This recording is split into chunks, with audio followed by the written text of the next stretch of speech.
مگر وہ تو جیسے پہلے سے ہی بھری بیٹھی تھی. پھٹ پڑی. نہیں ہے چائے. کچھ نہیں ہمارے پاس. اب چاہتے کیا ہو تم؟ اپنے بچوں کی بوٹیاں نوچ نوچ کر بھی تمہارے منہ میں ڈال دیں. وہ جو 2,000 روپیہ تم نے دیا تھا نا وہ بچے نہیں دے رہا. چوڑے ہو کر کمرے میں لیٹے رہتے ہو یہاں پر. یہ جو کمرہ ہے نا اسی کا کرایہ لگاؤ نا تو 2,000 روپے مہینے سے کم نہیں ہے. وہ بڑبڑاتی ہوئی اپنے کمرے میں چلی گئی. وسیم سکتا زدہ سے اپنی جگہ لیٹا رہ گیا. ایک لفظ بھی نہ بول سکا. 2-3 گھونٹ چائے کی شدید خواہش بھی سینے کے اندر ہی کہیں مرجھا کر ختم ہو گئی تھی. اب رات گہری ہو چکی تھی. 8 بجنے والے تھے. وہ کروٹ کے بل قابل رحم حالت میں لیٹا رہا. آج سینے میں گھٹن کچھ زیادہ ہی محسوس ہو رہی تھی. شاید اس لیے بھی کہ موسم حبس زدہ تھا. ٹی وی چلنے کی مدھم آواز وسیم کے کانوں تک پہنچ رہی تھی. جمعہ ہفتے کو کوئی خاص ڈرامہ چلتا تھا جسے شادہ کے علاوہ مذہبی ذہن کا صادق محمد بھی اشتیاق سے دیکھتا تھا. اب بھی شاید وہی ڈرامہ تھا اور شادہ ٹی وی کے سامنے بیٹھی تھی. بس مدھم سی آواز تھی. الفاظ وسیم کی سمجھ میں نہیں آتے تھے. 9:30 بجے شادہ اندر آئی اور جلے بھنے انداز میں کھانے والی ٹرے شکستہ وسیم کی طرف کھسکا کر باہر چلی گئی. بیگن کا سالن تھا جو ایک چپاتی کے اوپر ہی دھرا ہوا تھا.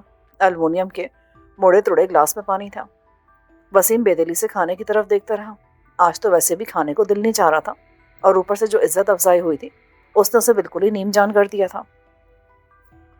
وہ اپنی گدلی آنکھوں میں نمی لیے لیٹا رہا. گردن اور کندھے کا درد حسب معمول رات کے وقت ناقابل برداشت ہو گیا. لیکن اب تو اس کے پاس پین کلر کھانے کے لیے بھی پیسے نہیں تھے. اگر ہوتے بھی تو صادق کی غیر موجودگی مجھ سے دوا کون لا کر دیتا. اب تو جتنا وقت تھا ایسے ہی جھیلنا تھا. رات 12 بجے کے قریب تو وہ آنسوں کا ایک گھونٹ سا بھر کر اٹھ بیٹھا. قریبی کمرے میں شادہ اپنے بچوں سمیت سو چکی تھی. گلی میں بھی خاموشی گہری ہوتی چلی جا رہی تھی. وہ اپنے تندرست بازو اور گھٹنے پر زور دے کر اٹھا اور کسی نہ کسی طرح کونے میں رکھی ویل چیئر پر جا بیٹھا. بہت کوشش کر کے وہ ویل چیئر کو دھکیلتا ہوا مختصر برآمدے میں لے آیا. اسے پتا تھا لوہے کے صحن والے دروازے کی چابی کہاں پڑی ہوتی ہے. اس نے چیئر پر بیٹھے بیٹھے وہ چابی حاصل کی. ادھ کھلے دروازے سے ایک الوداعی نظر نیم روشن کمرے میں ڈالی. جیسے نگاہوں ہی نگاہوں میں سوئے ہوئے اسامہ کو پیار کیا ہو اور آواز پیدا کیے بغیر چیئر کو دھکیلتا بیرونی دروازے تک لے گیا. بند قفل میں چابی لگا کر اس نے دروازہ کھولا اور گلی میں آ گیا. ہوا کے جھونکے نے اس کے لمبے جھاڑ جھنکار بالوں کو اس کے چہرے پر جھلا دیا. اس نے گھوم کر دروازے کو باہر سے لاک کیا اور چابی اچھال کر تاریک صحن میں پھینک دی. چیئر کو ایک ہاتھ سے چلانا کار دشوار بلکہ نہایت دشوار تھا. تاہم یہ چیئر ایسی تھی کہ ایک ہاتھ سے دھکیلنے کے باوجود دونوں پہیے حرکت کرتے تھے. 5-10 منٹ میں وہ بری طرح ہانپ گیا. مسلسل کھانسی بھی ہونے لگی. اسے لگا کہ درد کی شدت سے کمر ٹوٹ جائے گی. زیادہ عرصے تک نہ چلنے کے سبب شاید چیئر بھی کسی حد تک جام ہو گئی تھی. گلی میں کوئی شخص بھی نہیں تھا. ایک آوارہ کتا جیسے حیرت کے عالم میں اس کے ساتھ ساتھ چلا آ رہا تھا. وہ نسبتاً کشادہ گلی میں پہنچا تو پیچھے سے ایک نوجوان آیا. ایک مفلوج بدحال شخص کو ویل چیئر کے ساتھ جدوجہد کرتے دیکھ کر وہ رک گیا. کہاں جانا ہے؟ اگر تکلیف نہ ہو تو فوارہ چوک تک لے چلو. اس طرف تو نہیں جا رہا, بازار تک چھوڑ سکتا ہوں. وسیم نے اس بات میں سر ہلا دیا. نوجوان اس کی ویل چیئر کو دھکیلتا ہوا چل دیا. سارے دن کے حبس کے بعد اس وقت تیز ہوا چلنی شروع ہو گئی تھی. سائن بورڈز اور بینر وغیرہ پھڑپڑا رہے تھے. بازار میں بھی رونق نہیں تھی. ہاں, پان سگریٹ کی اکا دکا دکانیں ہی روشن نظر آتی تھیں. باقی تاریکی تھی. نوجوان اسے چھوڑ کر آگے بڑھ گیا. دور کہیں افق پر بجلی چمکنے لگی تھی. پھر ایک ہی موٹی موٹی بوندیں پڑی اور تڑڑے کے ساتھ بارش ہونے لگی. چند لمحوں میں وسیم بھیگ گیا اور اس کے بوسیدہ کپڑے متکوک جسم کے ساتھ چپک گئے. اس نے اپنے جسم کی رہی سہی ساری توانائی اپنے تندرست بازو میں سمیٹی اور زنگ آلود چیئر کو دھکیلنا چاہا, مگر اس بار چیئر نے حرکت کرنے سے صاف انکار کر دیا. اسی دوران کسی کونے سے نکل کر 2 افراد اس کی مدد کو پہنچ گئے. وسیم کی منشا کو سمجھتے ہوئے انہوں نے اسے چیئر سے اٹھایا اور چند قدم کے فاصلے پر ایک مارکیٹ کے برآمدے میں لے آئے. مارکیٹ مکمل طور پر بند تھی. برآمدے میں نیم تاریکی تھی. وہ کونے میں سمٹ گیا. دونوں مددگار اس کی چیئر کو بھی اٹھا کر برآمدے میں لے آئے. اس کے جام پہیے کو چالو کرنے کی کوشش کرنے لگے. وہ دونوں کسی دکان کے غریب ملازم ہی لگتے تھے. ان میں سے ایک لڑکا اینٹ اٹھا لایا اور چیئر کے پہیے کو ٹھوکنے لگا. پہیہ روا ہو گیا. وہ آزمائش کے طور پر چیئر کو دھکیلتے ہوئے کچھ فاصلے تک لے گئے اور پھر تاریکی میں اجھل ہو گئے. وسیم نے اپنے پہلو کے بل پڑے پڑے آنکھ کھینچی. وہ سمجھ گیا کہ اب وہ واپس نہیں آئیں گے. ویسے بھی اسے یہی لگ رہا تھا کہ چیئر کی ضرورت اب نہیں ہے. بارش تیز ہوتی جا رہی تھی, بالکل جیسے اس کی کمر اور گردن کا درد تابڑ توڑ ہو رہا تھا. اسے خنکی کا احساس ہوا. پھر اس کی سماعت نے آگاہی دی کہ بارش کے ساتھ اولے پڑ رہے ہیں. اس کا دل چاہا کہ اس کی ماں قریب ہو. وہ کہے, بے جی بہت سارے اولے اکٹھے کر کے میرے اوپر ڈال دیں. میرا جسم درد اور تپش سے جل رہا ہے. کچھ دیر کے بعد اولے تو تھم گئے لیکن بارش مسلسل جاری رہی۔ اس پر پھر غنود کی طاری ہونے لگی۔ ایک چوکیدار برساتی اڑ اس کے قریب رکا، کچھ دیر ناقدانہ نظروں سے اس کو دیکھتا رہا، پھر آگے بڑھ گیا۔ جس بند دکان کے سامنے وہ فرش پر بیٹھا تھا اس کی بالائی منزل پر شاید کوئی فلیٹ تھا۔ اس سے ٹی وی کی آواز آ رہی تھی، شاید کوئی پلے رات کے اس پہر ری ٹیلی کاسٹ ہو رہا تھا۔ نیم غنود کی اور نیم بے ہوشی میں وسیم کو یہ آواز گونجتی ہوئی محسوس ہوئی۔ اسے یوں لگا جیسے یہ آواز کسی ایک جگہ سے نہیں، بہت سی جگہوں سے آ رہی ہے، ایک سے زیادہ فلیٹس یا کمروں کے اندر سے بلند ہو رہی ہے۔ اسے لگا جیسے کوئی اس کے ناول راز کے کردار جبران کا نام لے رہا ہے۔ پھر اسے محسوس ہوا جیسے جبران بڑی گھن گرج کے ساتھ بول رہا ہے، اس کے لکھے ہوئے الفاظ دہرا رہا ہے۔ جبران کی کڑکتی ہوئی آواز در و دیوار میں سرایت کری ہے، پورے شہر میں گونج رہی ہے۔ آزمائش کے راستے میں اگلے موڑ پر معجزہ کھڑا ہوتا ہے، مگر ہم ہمت ہارتے ہیں، رک جاتے ہیں یا پلٹ جاتے ہیں۔ جبران بولتا جا رہا تھا، ایسی ہی باتیں واشکاف انداز میں کہتا جا رہا تھا۔ وسیم کڑناک انداز میں مسکرا دیا۔ وہ جاگتی آنکھوں سے خواب دیکھ رہا تھا، اس کی حسرتیں اسے کیسے کیسے فریب دیتی تھیں۔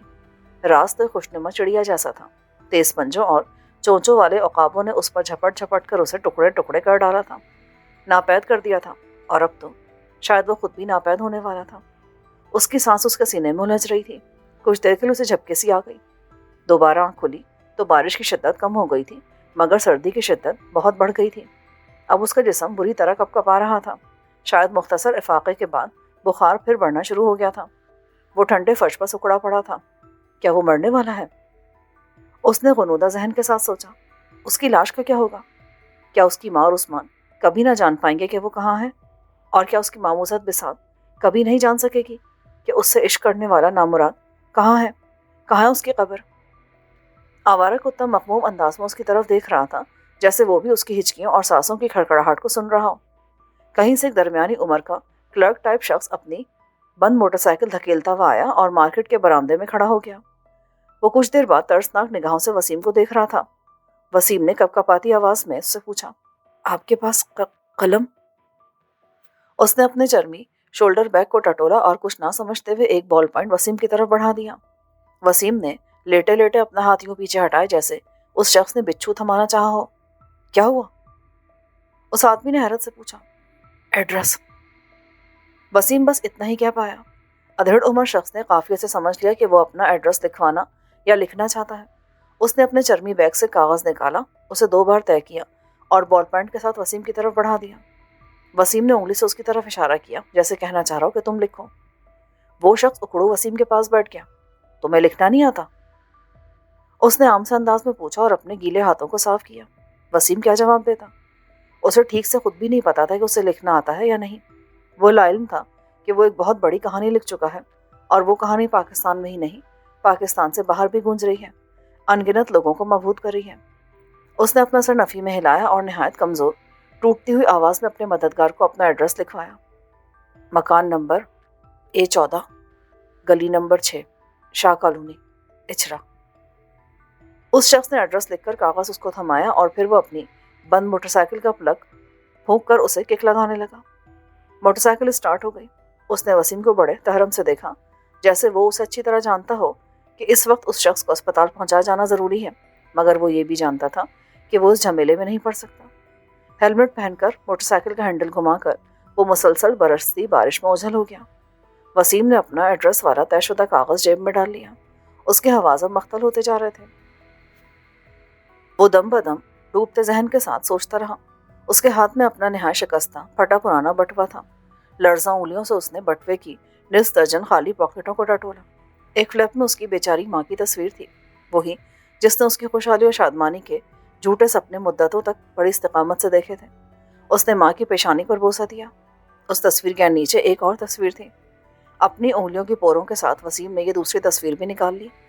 یہ بساط کی تصویر تھی، وہی جسے ایک روز وسیم نے بڑے یقین سے بتایا تھا، میں تمہیں جیت لوں گا، دیکھنا ایک دن جیت لوں گا تمہیں، اور تمہیں ہوا بھی چھوئے تو مجھے اچھا نہیں لگتا، میں تمہیں کسی اور کی ڈولی میں کیسے بیٹھنے دوں گا۔ اور ماموں کے گھر کے اس کمرے کی ہر چیز اس وعدے کی گواہ بن گئی تھی۔ وسیم نے بساط کی تصویر پر اپنی لرزاں انگلیاں چلائی اور پر ندامت لہجے میں ٹوٹی پھوٹی سرگوشی کی، مجھے معاف کر دینا، میری ناتوانائیوں کو بخش دینا۔ وہ اس تصویر کو بھی بوسہ دینا چاہتا تھا، لیکن حواس تیزی سے مختل ہوتے جا رہے تھے۔ اس نے تصویر کو ہونٹوں کی طرف لے جانے کا ارادہ کیا،